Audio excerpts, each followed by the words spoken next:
이 영상은 오디오 위주로 제작되었기 때문에 상황 설명이 미흡하며 약간의 각색이 있을 수 있습니다. 바로 시작하겠습니다. 1장 수학교사의 이중생활과 불가능한 방정식. 1990년대 미국의 어느 고등학교 교실. 복잡한 수학 공식이 가득 적힌 칠판 앞에 한 남자가 있습니다. 이름은 셰크 엑슬리. 나이는 45. 직업은 플로리다의 한 고등학교 수학교사입니다. 학생들에게 그는 어떤 선생님이었을까요? 아마 조금 지루하고 깐깐한 원칙주의자였을 겁니다. 그는 모든 세상의 이치를 숫자로 설명하려 했으니까요. 아침 8시에 출근해서 오후 4시에 퇴근하는 지극히 평범한 삶이죠. 하지만 주말이 되면 이 남자는 사라집니다. 아무도 찾을 수 없는 곳으로 말이죠. 지구상에서 빛이 닿지 않는 가장 깊은 곳. 바로 수중 동굴입니다. 사실 셰크 엑슬리는 단순한 교사가 아니었습니다. 동굴 다이빙계에서는 신적인 존재, 살아있는 전설로 통했죠. 당시 동굴 다이빙은 자살행위나 마찬가지라는 소리를 듣던 시절이었습니다. 들어갔다가 길을 잃거나 공기가 떨어져서 시신조차 찾지 못하는 경우가 허다했거든요. 그 혼란 속에서 질서를 만든 게 바로 이 사람, 셰크 엑슬리입니다. 지금도 전 세계 다이버들이 성경처럼 읽는 책, 생존을 위한 블루프린트의 저자가 바로 그였으니까요. 동굴 천장과 바닥에 닿지 마라. 공기의 3분의 1만 사용하고 나머지는 돌아오는 데 써라. 이 모든 안전 수칙을 누가 만들었냐고요? 셰크입니다. 그는 철저한 완벽주의자였습니다. MBTI로 치면 아주 전형적인 용이 주도한 전략가 INTJ였죠. 그에게 다이빙은 모험이 아니라 완벽하게 계산된 수학 문제 풀이와 같았습니다. 그런데 참 아이러니하죠. 가장 안전한 방식을 설계한 그가 왜 역사상 가장 위험한 도전을 계획하게 되었을까요? 이야기는 꽤 오래전으로 거슬러 올라갑니다. 셰크에게는 사랑하는 동생 에드워드가 있었습니다. 두 형제는 함께 물속을 누비던 최고의 파트너였죠. 하지만 1968년 그 사고가 일어납니다. 동생은 차가운 동굴 속에서 다시는 올라오지 못했습니다. 그 죽음은 셰크에게 씻을 수 없는 트라우마를 남겼죠. 보통 사람이라면 다이빙을 그만뒀을 겁니다. 하지만 셰크는 달랐습니다. 그는 슬픔 대신 분석을 택했습니다. 왜 죽었을까? 어떻게 하면 살 수 있었을까? 그가 안전수칙에 집착했던 건 어쩌면 동생에 대한 부채감 때문이었을지도 모릅니다. 더 이상 아무도 죽게 내버려 두지 않겠다는 강박 같은 거였죠. 하지만 그 강박은 묘한 방향으로 튀기 시작합니다. 인간이 갈 수 없는 한계를 정복하는 것. 죽음의 영역을 기술과 계산으로 이겨내는 것. 그것만이 동생의 죽음을 헛되지 않게 하는 길이라고 믿었던 걸까요? 다시 장면은 1994년 4월 6일 멕시코. 셰크는 멕시코 타마울리파스주에 도착합니다. 그의 옆에는 오랜 라이벌이자 파트너인 짐 보든이 서 있습니다. 두 사람이 바라보고 있는 곳, 바로 오늘의 무대 자카톤입니다. 이곳은 우리가 흔히 아는 휴양지의 아름다운 블루홀이 아닙니다. 이름부터가 거친 풀이라는 뜻이죠. 물 위에는 풀로 엉겨붙은 섬들이 둥둥 떠다니고 수면에서는 썩은 달걀 냄새, 즉 유황가스 냄새가 진동합니다. 수온은 30도. 미지근합니다. 마치 거대한 짐승의 뱃속처럼 습하고 불쾌한 기운이 감도는 곳이죠. 무엇보다 가장 무서운 건 그 깊이입니다. 깊이가 무려 319m. 감이 잘 안 오시나요? 파리의 에펠탑을 거꾸로 박아 넣어도 끝이 닿지 않는 깊이입니다. 당시 인류가 장비 없이 맨몸에 가까운 상태로 도달했던 한계는 고작 200m 남짓이었습니다. 그런데 이들은 오늘 그 한계를 훌쩍 뛰어넘어 300m 바닥을 찍겠다고 온 겁니다. 다시 장면은 자카톤 싱크홀 입구 근처. 수많은 장비가 늘어서 있습니다. 거대한 탱크들이 줄줄이 엮여 있고 가이드라인이 물속으로 끝없이 풀려 들어갔습니다. 현장 분위기는 묘했습니다. 기자들, 다큐멘터리 제작진, 그리고 지원 다이버들이 숨죽여 지켜보고 있었죠. 셰크와 짐 보든 두 사람의 표정은 비장했습니다. 이들이 세운 계획은 간단하지만 미친 짓이었습니다. 속도전입니다. 깊은 물속에 오래 있으면 질소 마취나 감압병에 걸릴 확률이 높아집니다. 그래서 이들은 결정합니다. 브레이크 없이 내려가자고.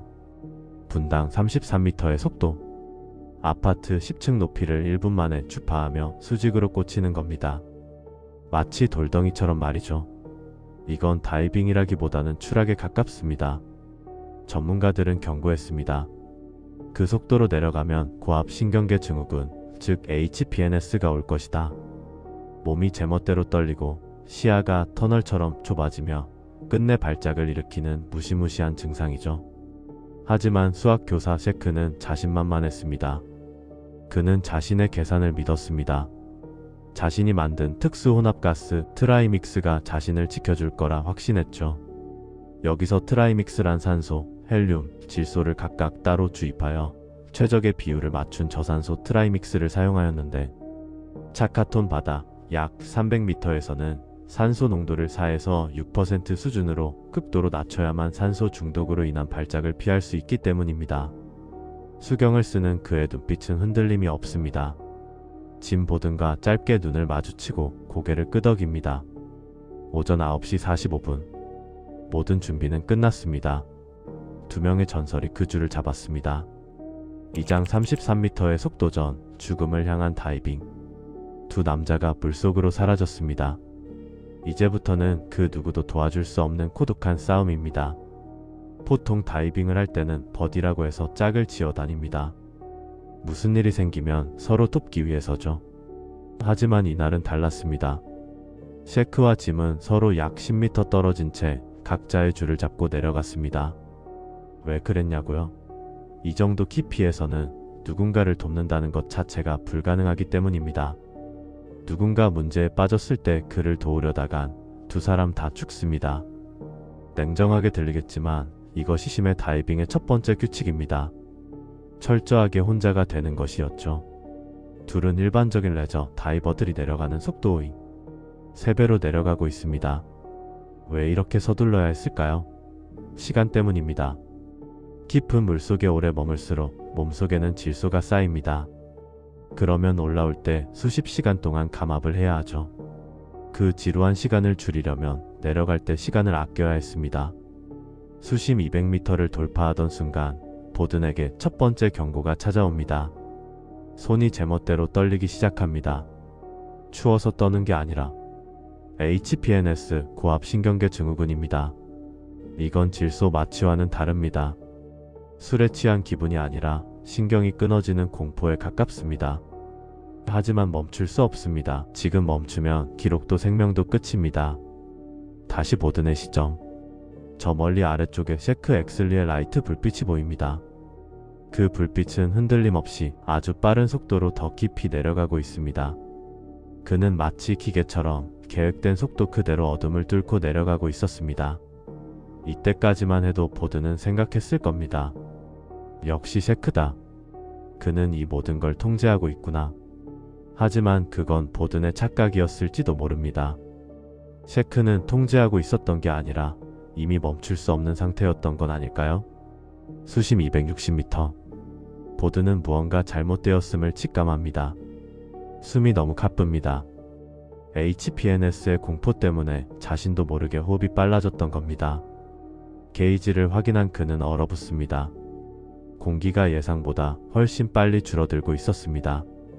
이대로 바닥까지 내려간다면 올라올 공기가 없습니다. 여기서 선택해야 합니다. 눈앞에 세계 신기록이 있습니다. 30초만 더 내려가면 됩니다. 하지만 그 30초 뒤에는 확실한 죽음이 기다리고 있습니다. 보드는 탐험 가기 이전에 생존자였습니다. 그는 결단합니다. 돌아가자. 수심 282m 지점. 보드는 하강을 멈추고 상승을 시작합니다. 그는 마지막으로 친구가 있는 아래쪽을 비춰봅니다. 셰크의 불빛은 멈추지 않았습니다. 그는 계속 내려가고 있었습니다. 마치 무엇에 홀린 사람처럼. 보드는 필사적으로 라이트를 흔들었지만 셰크는 뒤를 돌아보지 않았습니다. 그것이 보든이 본 셰크 엑슬리의 마지막 모습이었습니다. 두 사람의 운명이 갈라지는 순간이었습니다. 3장 통제 불능 900피트 아래의 공포. 보든 그의 몸은 이미 정상이 아니었습니다.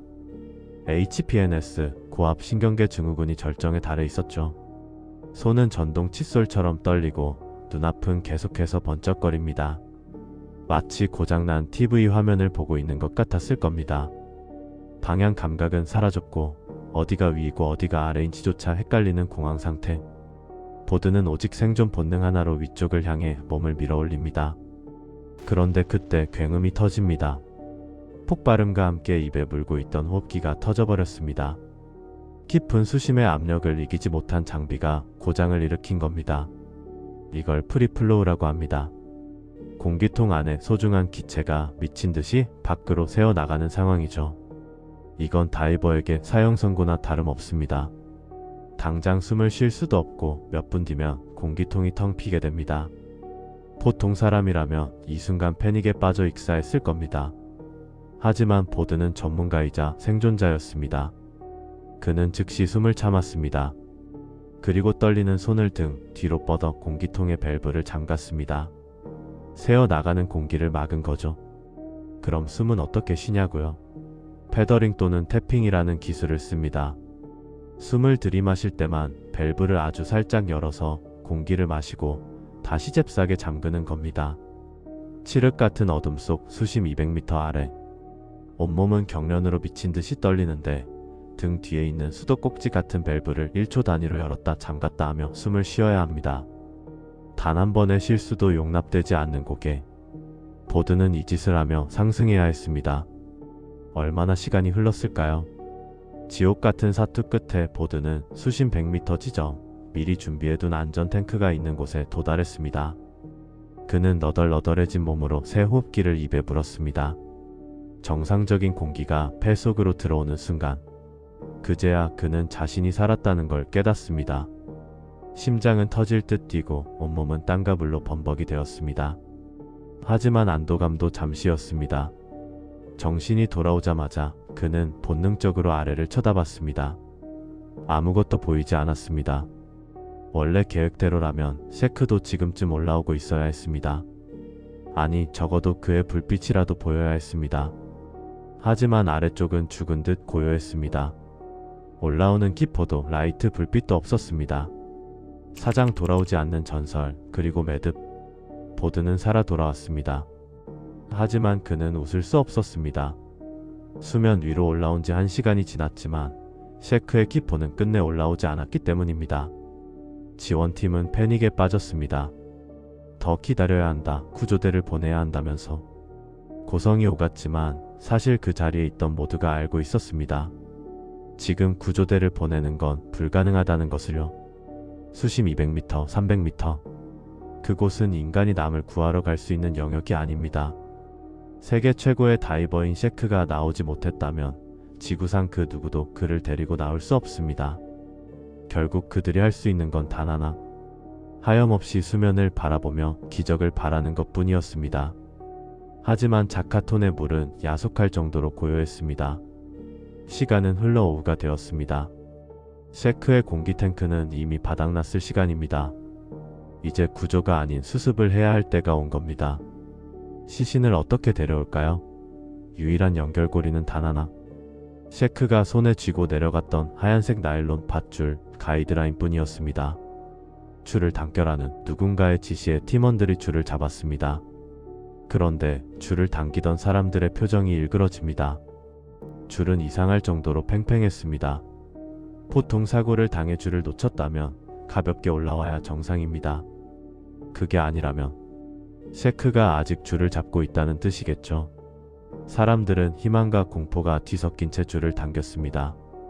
끝도 없이 줄이 올라왔습니다. 마치 깊은 우물에서 두레박을 건져 올리듯 그들은 심연 속에 잠긴 친구를 자신의 손으로 끌어올려야 했습니다. 보드는 그 모습을 차마 지켜보지 못하고 고개를 돌렸습니다. 그리고 마침내 수면 아래서 희뿌연 형체가 떠올랐습니다. 셰크 엑슬리였습니다. 그는 축 늘어진 채 물 위로 떠올랐습니다. 그런데 현장에 있던 사람들을 전율하게 만든 건 그의 죽음 자체가 아니었습니다. 바로 그의 팔이었습니다. 그의 팔에는 가이드라인이 여러 번 아주 단단하게 감겨 있었습니다. 우연히 엉킨 것이 아니었습니다. 이건 명백히 의도적인 매듭이었습니다. 전문가들은 말합니다. 사고 당시 셰크는 이미 HPNS로 인한 발작 상태였을 겁니다. 몸은 통제에 불능이고 의식은 흐려져 갔겠죠. 보통 사람이라면 살려달라고 허우적거리다 줄을 놓쳤을 겁니다. 그러면 시신은 조류에 휩쓸려 영원히 동굴 어딘가로 사라졌겠죠. 그리고 남은 사람들은 그를 찾기 위해 목숨을 걸고 다시 저 위험한 물속으로 들어가야 했을 겁니다. 셰크는 그걸 알았습니다. 그는 죽어가는 그 순간 동료들이 자신을 찾으러 오는 위험을 막기 위해 혹은 자신의 시신이라도 가족에게 돌려보내기 위해 마지막 힘을 짜내 밧줄을 묶은 것입니다. 나를 찾으러 내려오지 마라. 내가 올라가겠다. 그 매듭은 셰크가 남긴 마지막 메시지였습니다. 보드는 친구의 팔에 감긴 줄을 풀어주었습니다. 그는 알았습니다. 이것이 셰크가 평생을 지켜온 신념, 안정과 책임의 마지막 증명이라는 것을요. 자카톤의 붉은 노을 아래 보드는 친구의 차가운 몸을 안고 오열했습니다. 5장 심연이 남긴 것. 사고 이후 보드는 여러 매체와 인터뷰를 했습니다. 사람들은 보든에게 세계 신기록을 세웠을 때 기분이 어땠냐고 물어봅니다. 보드는 말합니다. 내 가장 친한 친구가 돌아오지 못했는데 기록이 무슨 소용이냐고. 그날 보든이 도달한 수심은 282m. 당시로서는 인류 역사상 가장 깊은 수심에 도달한 세계 신기록이었습니다. 하지만 보드는 그 기록을 자랑스러워하지 않았습니다. 사고 이후 다이빙계는 큰 충격에 빠졌습니다. 신이라 불리던 셰크조차 자연 앞에서는 무력했다는 사실 때문이었죠. 하지만 셰크의 죽음은 헛되지 않았습니다. 그의 사고 이후 테크니컬 다이빙의 흐름이 바뀌었습니다. 무모한 팁 다이빙 경쟁은 사라졌습니다. 대신 더 안전한 감압 절차, 더 정교한 장비 개발에 집중하게 되었죠.